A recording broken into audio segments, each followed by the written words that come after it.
ইন্ডাস্ট্রির ১০০ জন শিল্পীর মধ্যে ১০০ জনেরই তাই মনে হবে, টেকনিশিয়ানদের মনে হবে প্রত্যেকদিন কাজ থাকুক। আমি সবসময় বলি আমি প্রে করি ইউনিভার্সের কাছে, শিবজির কাছে, এবং আমি গ্রেটফুল, আমি ব্লেসড যে হাজারো বিতর্ক, হাজারো সবকিছুর মধ্যে আমার কাজ আমাকে ঈশ্বর দিয়ে যান এবং দর্শক সেই কাজ দেখে যান।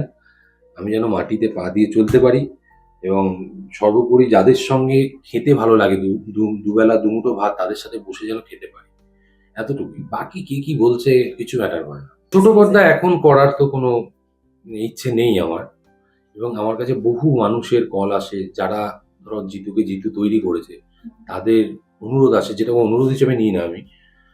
তাদের মুখের দিকে তাকিয়ে কখনো যদি মনে হয় নিশ্চয়ই তোমরা জানতে পারবে, কিন্তু যে যন্ত্রণা, যে ব্যথা, এনিওয়ে, এক জায়গায় যেতে মানে মনে হলো যে কি হচ্ছে, মানে এইটার জন্য তো আমি আসিনি এই কাজটা করতে।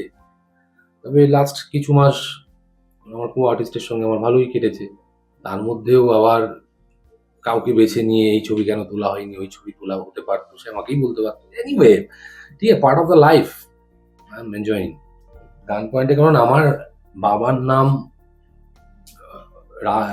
ইয়ে নয়, বলো, অমিতাভ বচ্চন নয়, আমার বাবার নাম দিলীপ কুমার নয়, রাজ কাপুর নয়।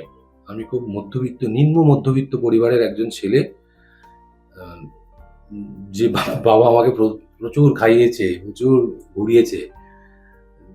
তার হাত ধরে তো ইন্ডাস্ট্রিতে আসেনি, একা এসছি। এই একা এসে মানুষ এতটা আমাকে ভালোবেসেছে, এতটা উন্নতির শিখরে পৌঁছে দেওয়ার জন্য মানুষ এতটা তাগিদ দেখায়, এটা কোথাও একটু ওই ঈর্ষার কারণ হয়ে যায়। তো আমার এটা নিয়ে একদম চিন্তিত নই। যে যেমন ভাবে ব্লেম দিতে থাকবেন, তারা খবরে থাকতে থাকবেন। জিতু কামালের পাশে একটা নাম জুড়লে আপনারাও খবরে থাকবেন। এনিওয়ে, কোনো ব্যাপার নয়, এবং বিতর্ক আরো হবে, আরো হতে পারে। আমার আরো ভালো ভালো কাজ আসছে, জানেন তো। চালু করুন আপনাদের মিটার অন করুন। কাজের জায়গায় আমার টেকনিশিয়ান আমার স্ট্রেংথ। আমার টেকনিশিয়ান যদি আমাকে না ভালোবাসতো, তারা ভালো করে ক্যামেরা না করতো, আলো না করতো, ডিরেকশন না দিত, তারা কিন্তু ভালোবাসে। তুমি একটু খোঁজ নিও, নিজেরা লুকিয়ে চুরিয়ে খোঁজ নিও, সামনাসামনি জিজ্ঞেস করো, তারা আমাকে ভালোবাসে।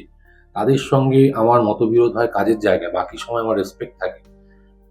বাকি একটা মানে যে কমিউনিটি থেকে মতবিরোধ নেই আমার, আমার কারোর সাথে বিরোধ নেই, আমার সখ্য নেই। আমি তাদের সাথে মিলিয়ে মিশে আমি হয়তো একটু দূরে থাকি। আমি হয়তো সেই রকম শিল্পী হয়ে উঠতে পারলাম না যেরকম শিল্পী টালিগঞ্জে 4ই মার্চ, মে তো নাকি আগে ছিল। আমি তো, আমাকে পাওনি, তাহলে তো আমি দলছুট ঘোরা আর কি। আমাকে তো বহু জায়গায়, বহু কোথাও দেখা হয়েছে, দেখতে ডাকা হয়েছে, কোথাও তো পাওনি। তাই জন্য জিতু আসে না, জিতু স্নবিশ। আমি স্নবিশ নই বাবু, আমি আমার মতো থাকি।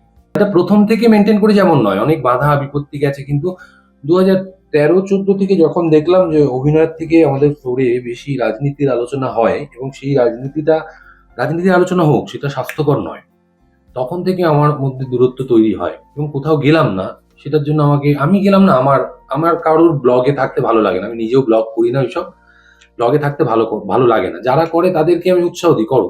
এবার কেন গেলাম না, এর কৈফিয়ত আমি কেন দিতে যাব? আমি তো জামা প্যান্ট নিচ্ছি প্রোডাকশনের, খাচ্ছি প্রোডাকশনের, মেকআপ নিচ্ছি প্রোডাকশনের, এবং সেটা পরে ব্লগ করছি।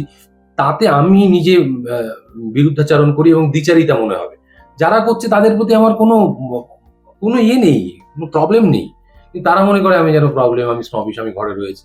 আমি কি করবো এখানে?